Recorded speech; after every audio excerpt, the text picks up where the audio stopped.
Hi guys, may papakilala nga pala ako sa inyo. Isa to sa mga pioneers, mga kasabay natin nagsimula dito sa M-Goldex. Nila Boss Kevin, Ma'am Rachel, Admin Chris at Apronad.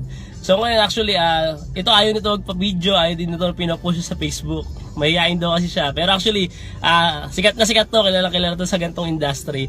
So ngayon, papakilala ko sa inyo at kung bakit natin siya napilit na i-post natin tong video na to. Kasi bakit? Ikaw ba naman umexit na 4 na account sa loob ng isang araw, 'di ba? Nagsabay-sabay. So ngayon, hinila tayo ng konting sharing, konting testimonial, paano niya nagawa, at the same time, paano mo sisimulan. So ngayon, actually kung hindi niyo pa siya nakikilala, kilala to sa pangalan niya, Wonderboy. Okay, idol. So, 1, 2, Ayan, medyo busy lang ha. Storbo lang, idol. Konting sharing naman dyan. Yan, 720. 7 plus. Okay, so yan guys. Ito, 700,000 plus. 720. Grabe. Okay, so yan guys.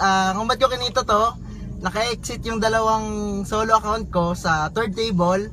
Then naka-exit din yung dalawang solo account ko sa first table. So all in all, 4 na solo account yung nag-exit sa akin. So ito yung kinita ko ngayong araw. Sarap eh, no? One day, guys.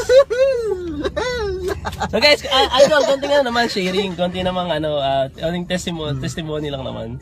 Okay, so yan guys, gusto ko lang i-share sa inyo yung blessing na to. Okay, so gusto kong magbigay sa inyo ng konting advice ba. Guys, kung nakita nyo M-Goldex ngayon, 3 months pa lang, ang dami ng binagong buhay. May mga Pilipino na nasa ibang bansa na pauwi dito sa Pilipinas para makasama na yung pamilya nila.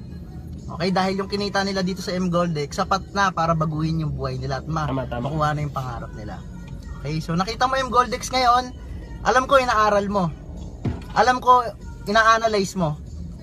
Pero ang pinaka-importante sa lahat, magkaroon ka ng aksyon at magkaroon ka ng tamang desisyon dahil tama itong pagdesisyonan mo, nasa tamang kumpanya ka.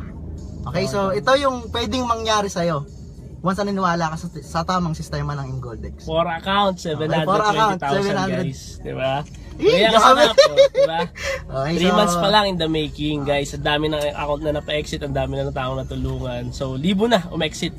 Okay, M-Goldex Philippines. So, actually, ganyan yung resulta. Basta, hatawi lang natin na todo, galingan mo lang, diba? So, kaya syempre, huwag makakalimutan umiling sa taas. So, lahat yan dadating, basta siya lang iuna mo. So, guys, yun na lang. So, at least, nakilala nyo isa sa pioneer leaders natin. So, in time sa conference, mamimit nyo siya. Okay, guys? Okay, see you there, guys. See you. Okay, bye-bye.